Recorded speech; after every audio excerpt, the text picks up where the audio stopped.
بسم اللہ الرحمن الرحیم مولا یصلی وسلم دائما ابدا علی حبیبک خیر الخلق کلہم والحبیب الذی ترجا شفاعته لکل حول من الاحوال مقتحم یا رب بالمصطفیٰ بلغ مقاصدنا واغفر لنا ما مضى یا واسع الکرم۔ الحمدللہ آج ہم سلسلہ نحمیر کے اندر سبق نمبر 23 پڑھیں گے، اور ہمارا سبق جو ہے اس متمکن باعتبار وجوہ اعراب کے جو 16 قسمیں ہیں وہ سبق ہم بیان کر رہے تھے۔ ان 16 قسموں میں سے 11 قسمیں ہم نے پہلے بیان کر دی ہیں اور لکھ کر ہم نے اس کو یاد بھی کر لیا۔ آج ہم اس متمکن کی 12ویں قسم، 13ویں، 14ویں، 15ویں اور 16ویں قسم انشاءاللہ آج پڑھیں گے۔ 12ویں قسم ہے اس میں مقصور، لیکن یہ شاید کہ واحد سبق ہے اس متمکن باعتبار وجوہ اعراب کے، جس کے اندر میں ان 16 قسموں کے اندر ہر قسم کے اندر پھر یہ بات تاکیداً یہ کہہ رہا ہوں کہ ان اقسام کو ہمیں ازبر زبانی یاد کرنا ہوگا، اور اس میں سے ہر ایک قسم جو ہے وہ ہماری نوک زبان پر رہے۔ جیسے کوئی پوچھے مثال کے طور پر قرآن مجید فرقان حمید کے اندر اس متمکن کی ان 16 قسموں میں سے کوئی بھی قسم باہر نہیں ہو سکتی، تو ان 16 قسموں میں سے کوئی بھی قسم ہو، جیسے ہی کوئی اس کے متعلق ہم سے پوچھتا ہے تو ہمیں یہ بھی پتہ ہونا چاہیے یہ کون سی قسم ہے اور اس کا اعراب کیا ہے، اور اگر کوئی بیچ میں کوئی پوچھ لیتا ہے، کوئی اس کی حالت نسبی الگ پوچھ لیتا ہے یا حالت جری الگ پوچھ لیتا ہے، وہ بھی ہمیں یاد ہونی چاہیے۔ میں اس سبق کو بیان کرنے سے پہلے میں آپ کو چھوٹی سی بات سمجھاتا ہوں۔ مثال کے طور پر اگر ہم سے کل کے سبق کے اندر ہم نے پڑھا تھا، کوئی ہم سے پوچھ لیتا ہے مسلمون یہ کون سی قسم ہے، تو ہمیں یہ پتہ ہونا چاہیے کہ یہ مسلمون یہ 9ویں قسم ہے، اور اس کا اعراب کیا آتا ہے؟ اس کا اعراب حالت رفع و ماقبل مضموم سے اور حالت نسبی اور جری یا ماقبل مکسور کے ساتھ آتا ہے۔ اسی طریقے سے اگر کوئی ہم سے پوچھ لیتا ہے کہ راجلان یہ کون سی قسم ہے، تو ہمیں پتہ ہونا چاہیے یہ 7ویں قسم ہے، اور اس کا اعراب الف حالت رفع الف ماقبل مفتوح سے حالت نسبی و جری یا ماقبل مفتوح کے ساتھ آتا ہے۔ اسی طریقے سے اگر کہیں ہمارے پاس یہ عبارت موجود ہے، مثلا مررت بے ابی کا مثلا، تو یہ کون سی حالت ہے اور یہ اس متمکن کے اعراب کی کون سی قسم ہے، تو ہم عامل کو دیکھ کر یہ پہچان جائیں کہ یہ حالت جری ہے، اور یہ اس میں اسماء ستہ مکبرہ میں سے ہے، اور یہ یا ضمیر کے علاوہ غیر یا ضمیر کی طرف مضاف ہے، تو اس کی حالت جری یا ماقبل مکسور کے ساتھ آتی ہے۔ اس طرح ہم نے جتنی بھی قسمیں پڑھی ہیں ان میں سے اگر کوئی درمیان میں فقط حالت نسبی کے بارے میں پوچھے یا حالت جری کے بارے میں پوچھے یا حالت رفع کے متعلق پوچھے، تو ہمیں اس کا تینوں حالتوں کا اعراب بھی آنا چاہیے، اور اگر اس میں خالصتاً کوئی ایک مخصوص حالت پوچھیے، مثال کے طور پر کوئی پوچھ لیتا ہے رأیت زیدن، رأیت خالدن، کوئی پوچھ لیتا ہے رأیت خالدن، یہ کون سی قسم ہے اور یہاں اس کی حالت کون سی ہے، تو ہمیں اس کو دیکھ کر یہ پہچاننا ہوگا یہ پہلی قسم ہے مفرد منصرف صحیح، اور اس کی حالت جری اس کی حالت نسبی ہے، اور اس کا نسب جو ہے وہ فتح کے ساتھ آیا ہے۔ حالت نسبی کیوں ہے کہ عامل ناصب یہاں پر موجود ہے، اور اس کا نسب جو ہے وہ فتح کے ساتھ ہے۔ تو اس طریقے سے ہم نے جو آج تک 11 قسمیں پہلے پڑھ لی ہیں، اور آج ہم انشاءاللہ تعالی 16 قسمیں پڑھ لیں گے، اور انشاءاللہ کل کے سبق کے اندر باقاعدہ میں ان 16 اقسام کو یہاں پر رو کر ہمارا جو ایک سبق ہوگا تو ہم قرآنی آیات سے فقط اس کا ہم اجرا کریں گے کہ پہلی قسم کس طرح ہے، دوسری قسم کون سی ہے۔ مثال کے طور پر ہم یہ دیکھیں گے، ہم سورہ فاتحہ کے اندر اجرا کر لیں گے الحمدللہ رب العالمین الرحمن الرحیم مالک یوم الدین ایاک نعبد و ایاک نستعین، ان کے اندر جتنے بھی اسماء ہیں اس متمکن، تو ان میں سے ہر ایک کے بارے ہم دیکھیں گے یہ اس کا اعراب کیا آتا ہے، اور یہاں پر اس کا عامل کیسا ہے، اور یہاں پر کیا اعراب آ رہا ہے۔ اس طرح ہم انشاءاللہ تعالی ایک دن کے اندر کل کے سبق کے اندر ہم یہ ہماری آج 16 قسمیں مکمل ہو جاتی ہیں۔ تو آپ میں سے جو محنت کر رہے ہیں، میرے ساتھ ساتھ پڑھ رہے ہیں، یاد کر رہے ہیں، ان کو اچھے طریقے سے یاد کر لیں گے، تو انشاءاللہ میں اگلے سبق کے اندر پورا سبق جو ہوگا وہ فقط اجرا کے اوپر لگائیں گے، جو قرآنی آیات سے ہم اس کو نکالیں گے، اور اس میں سے جو اس متمکن ہیں ان کے اعراب کو ہم بیان کریں گے۔ تو آج کے سبق کے اندر یہ 12ویں قسم ہے، اس میں مکسور، اس میں مکسورہ، اس میں مکسور جس کے آخر میں الف مکسورہ ہو، اس میں مکسور، جیسے موسیٰ، یحییٰ، اور غیر جمع مذکر سالم جو مضاف ہو یا ضمیر کی طرف، کیونکہ اس کے بعد آخری قسم ایک ایسی آئے گی، 16ویں قسم جو ہے وہ غیر کو ہٹا کر بقیہ یہی اعراب آئے گا، یعنی جمع مذکر سالم جو مضاف ہو یا ضمیر کی طرف، تو اس کا اعراب 16ویں قسم میں ہم بیان کریں گے۔ یہ غیر جمع مذکر سالم، تو ان دونوں کا اعراب جو ہے، ان دونوں کا اعراب، ایک اس کو لے لیں، اور اسماء ستہ مکورہ کے اندر میں نے بیان کیا کہ جب وہ یا ضمیر کی طرف مضاف ہوتے ہیں تو اس کا اعراب جو ہے تینوں حالتوں میں تقدیری ہوتا ہے۔ تو کوئی بھی غیر جمع مذکر سالم، یہ صرف اسماء ستہ مکورہ کی بات نہیں ہے، بلکہ کوئی بھی غیر جمع مذکر سالم جو یا ضمیر کی طرف مضاف ہوتا ہے تو اس کا اعراب تینوں حالتوں میں تقدیری آتا ہے۔ تو یہاں بھی یہی ہے، جیسے جاء موسیٰ و غلامی، غلامی، جاء موسیٰ و غلامی۔ اب یہ غلامن،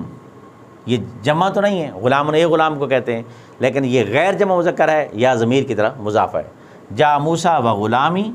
اور اسی طریقے سے رأیت موسیٰ و غلامی، اور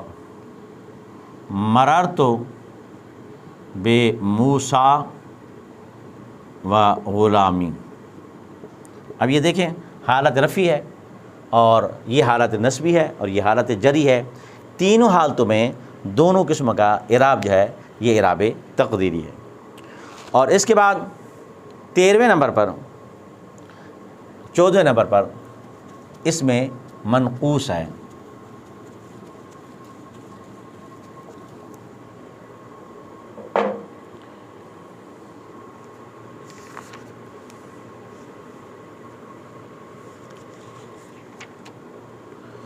اس میں مکسور جو ہے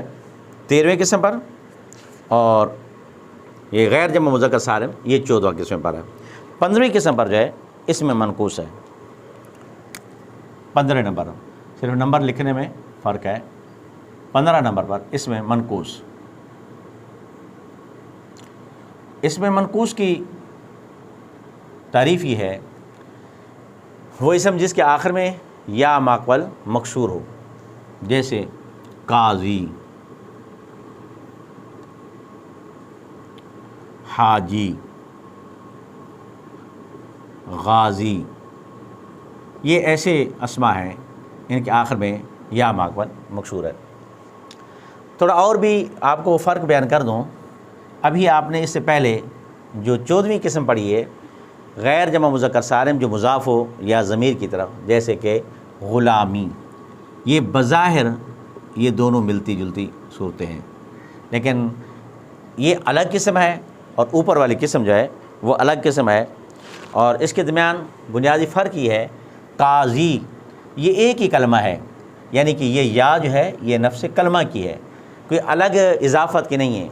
اور یہ جو یا ہے یہ الگ کلمہ ہے۔ غلام غیر جمع مذکر سالم ہے اور یا ضمیر ہے اس کی طرف مضاف ہے۔ قاضی کے اندر یہ یا ضمیر کی نہیں ہے، بلکہ یہ یا یہ نفس کلمہ کی ہے، اور اس کی پہچان یہ ہے، مثال کے طور ہم یہ کہیں کہ اگر اس کو ہم الگ کرنا چاہیں تو یہ کلمے دو الگ الگ بھی ہو سکتے ہیں، غلامن اور یا ضمیر یہ الگ ہو جائیں گے، قاضی کے یا ہے یہ الگ نہیں ہو سکتا۔ تو اس قسم کا جو اسم ہوگا یا ماقبل مکسور ہوگا تو اس کے اندر ہمیں یہ دیکھنا ہوگا کہ اگر وہ یا نفس کلمہ کی ہے تو وہ حقیقت کے اندر اس میں منقوص ہوتا ہے۔ اس کا جو اعراب ہے دو حالتوں میں تقدیری آتا ہے، یعنی اس کا رفع ساتھ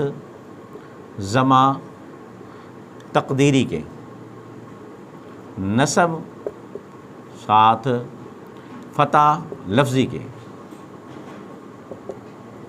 اور جر ساتھ کسرہ تقدیری کے آتا ہے۔ یعنی ایک حالت اس کی لفظی ہے اور دو حالت اس کی تقدیری ہے۔ جیسے مثال کے طور پر دیکھیں، جا القاضی، یہ حالت رفعی ہے، رفعی ساتھ ضمہ تقدیری کے، اور رأیت القاضیہ، رأیت القاضیہ، اور مررت بالقاضی۔ اب یہ دیکھیں حالت رفی بھی ضمہ تقدیری کے ساتھ اور حالت جری بھی کسرہ تقدیری کے ساتھ، جبکہ حالت نصبی جو ہے وہ فتح لفظی کے ساتھ آئی ہے۔ اور یہاں بھی وہی بات ہوگی، حالت رفی اور حالت جری میں جب دونوں اعراب تقدیری ہیں، ہمیں کیسے پتہ چلے گا کہ قاضی اس کی حالت رفی ہے اور اس کی حالت جری ہے؟ تو یہاں بھی عامل کو دے کر پتہ چلے گا کہ اس کی حالت رفی ہے اور اس کی حالت جری ہے۔ اس طریقے سے اس متمکن کی آخری قسم ہے جمع مذکر سالم۔ جمع مذکر سالم تو ہم پہلے پڑھ چکے ہیں، لیکن وہ فقط جمع مذکر سالم ہے۔ یہ ہے جمع مذکر سالم جب یا ضمیر کی طرف مضاف ہو، جمع مذکر سالم جب یا ضمیر کی طرف مضاف ہو۔ اب پہلے ہم نے پڑھا تھا غیر جمع مذکر سالم، یہ ہے جمع مذکر سالم، جس لفظ ہے مسلمون۔ اس کی جب اس کو ہم کسی طرح مضاف نہیں کرتے، ایسی حالت میں تو اس کا اعراب ہم آپ پڑھ چکے ہیں، اس کی حالت رفیع و مقبل مضموم سے اور حالت نصب جری یا مقبل مکسور سے آتی ہے، جیسے جاء مسلمون، رأیت مسلمین، مررت بمسلمین۔ لیکن جب اس کو ہم یا ضمیر کی طرف مضاف کرتے ہیں، آگے یا ضمیر ہے، تو سب سے پہلی بات تو یہ ہے کہ جب کوئی کلمہ تثنیہ ہو یا جمع، یا ضمیر کی طرف مضاف ہوتا ہے یا کسی بھی کلمہ کی طرف مضاف ہو، تو اضافت کے وقت یہ نون جو ہوتا ہے وہ گر جاتا ہے۔ تو اگر ہم اس کی اضافت کریں گے تو پہلے یہ بن جائے گا مسلمویا، نون گر گیا، مسلمویا۔ اور وہ یا اگر ایک کلمہ کے اندر جمع ہو جائیں، وہ کو یا کرتے ہیں، اب پھر یا کا یا میں ادغام کرتے ہیں، پہلے اس کو وہ کو یا کر کے دیتے ہیں، مسلمویا۔ اب دونوں یا ہیں، اب اس یا کا یا میں ادغام کر دیا، یہ بن گیا مسلمویا۔ اب یا چاہتی ہے کہ میرا ماقبل مکسور ہو، تو یہ بن جائے گا، اس کو ضمہ کو کسرہ کے ساتھ تبدیل کر دیں گے، بن جائے گا مسلمیہ۔ تو اعراب اس کے اندر، اس کے اعراب میں بظاہر اس کا اعراب ایک جیسا ہے، بظاہر کا لفظ استعمال کر رہا ہوں، بظاہر اس میں اعراب ہم یہی پڑھیں گے، جاء مسلمیہ، رأیت مسلمیہ، مررت بمسلمیہ، دیکھنے میں ایک جیسا ہے۔ لیکن جب یا متکلم کی طرف مضاف ہوں، جیسے مسلمیہ، اس کی حالت رفع وہ تقدیری سے آتی ہے اور حالت نصب جری یا لفظی سے آتی ہے۔ وہ تقدیری کا مطلب یہ ہے کہ حالت رفع میں ہی وہ آتی ہے، حالت نصب جری میں تو وہ آتی نہیں ہے۔ مثال کے طور پر میں اس کی ایک مثال دوں، جیسے مسلمو یا یہ میں نے آپ کو بنا کے دے دیا، اب جس کی حالت نصبی یا جری آئے گی وہ ایک جیسی آتی ہے، میں وہ آپ کو بنا کے دیتا ہوں، جیسے رأیت مسلمین، یہ تھا اصل میں رأیت مسلمین۔ اس کی جب اضافت ہو یا ضمیر کی طرف، جب یا کی طرح ملائیں گے تو لازمی بات ہے نون گر جائے گا، تو پھر مسلمی یا بن جائے گا، پھر دو یا اکٹھے ہو جاتے ہیں، پھر یا کا یا میں ادغام کیا تو رأیت مسلمیہ بن گیا۔ اب چونکہ اس کے اندر وہ نہیں ہے کہ ہم کہیں کہ وہ جو ہے وہ تقدیری ہے، مسلمونہ کی حالت میں وہ جو ہوتی ہے موجود ہوتی ہے، اس وجہ سے انہوں نے نیچے تنبیہ کے اندر بھی لکھا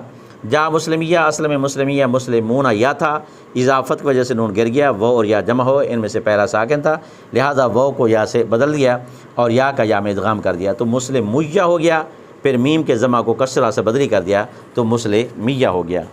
اس طریقے سے اس کا اعراب جو ہے جاء دیکھنے میں بالکل ایک جیسا آتا ہے، جاء مسلمیہ، رأیت مسلمیہ، مررت